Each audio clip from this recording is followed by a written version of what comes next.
안녕하세요. 여기는 한국을 바라보는 글로벌 시선입니다. 오늘은 현대 사회에서 계층이 실제로 어떻게 상승하는가에 대해 이야기하려고 합니다. 이 내용은 특정 국가를 비판하기 위한 것이 아니라 제가 대만, 한국, 미국을 오랫동안 관찰하며 발견한 구조적 변화를 차분하게 정리한 것입니다. 1. 과거의 계층 상승 공식은 더 이상 작동하지 않는다. 예전에는 계층 상승의 공식이 매우 단순했습니다. 열심히 일하고 돈을 모으고 주식에 투자하고 집을 사고 가능하면 두 번째 집을 사는 것. 이 공식은 한때 대만에서도 한국에서도 미국에서도 효과가 있었습니다. 하지만 지금은 사회 구조 자체가 달라졌습니다. 개인의 노력만으로는 예전처럼 계층을 끌어올리기 어렵습니다. 2. 현대 사회의 계층 상승 방식, 단일 시장이 아니라 국가 간 자원 통합. 제가 여러 나라를 관찰하며 공통적으로 느낀 점은 아주 명확합니다. 현대 사회의 계층 상승은 더 이상 한 나라의 시장만으로 이루어지지 않는다. 이제는 국가 간 자원 통합이 핵심이다. 국가 간 자원 통합은 거창한 개념이 아닙니다. 아주 현실적인 조합입니다. A국에서 생산하고 B국에서 포장하고 C국에서 판매하고 D국에서 브랜드를 만들고 필요한 기술과 자본은 다른 나라에서 가져오는 것. 이런 방식이 현대 사회에서 가장 강력한 계층 상승 구조가 되고 있습니다. 3. 대만이 이 능력을 일찍 익힌 이유. 시장이 작기 때문이다.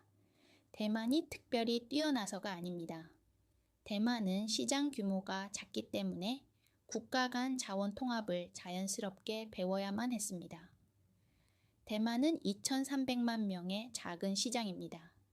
내수만으로는 생존이 어렵습니다. 그래서 대만 사람들은 자연스럽게 다음과 같은 방식을 익혔습니다.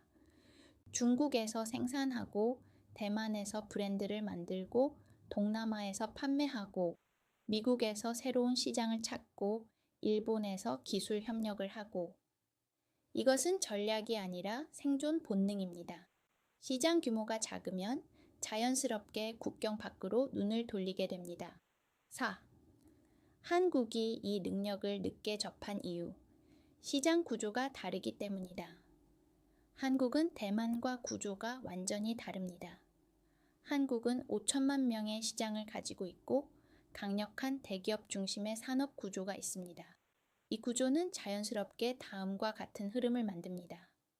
수출은 대기업이 담당하고 중소기업은 내수 중심으로 운영되고 개인 사업은 대부분 국내 시장에 머물고 해외 소규모 창업은 확장이 아니라 생존 중심이 된다.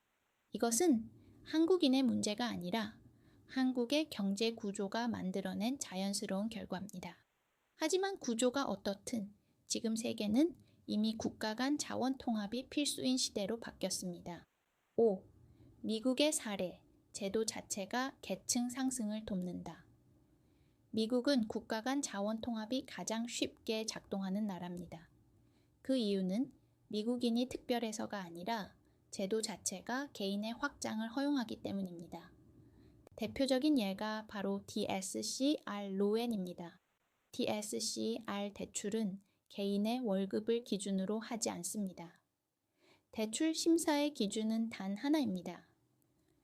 그 부동산이 앞으로 스스로 돈을 벌 수 있는가? 즉, 부동산의 예상 수익, 임대 가능성, 지역의 수요, 이런 요소들이 대출 규모를 결정합니다. 이 제도는 개인이 자산을 확장하고 현금 흐름을 만들고 다음 자산으로 이어가는 것을 훨씬 쉽게 만듭니다. 제도가 계층 상승을 돕는 구조입니다. 6. 그렇다면 한국은 불가능한가? 아니다. 한국은 DSCR 대출이 없지만 대만에는 없는 강점이 있습니다.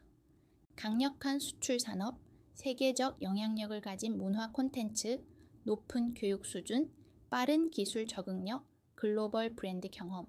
한국은 국가 간 자원 통합을 못하는 나라가 아니라 단지 과거에는 그 필요성이 적었던 나라입니다. 하지만 지금은 시대가 바뀌었습니다. 국가 간 자원 통합은 이제 모든 사람이 필요로 하는 능력입니다. 7. 마무리.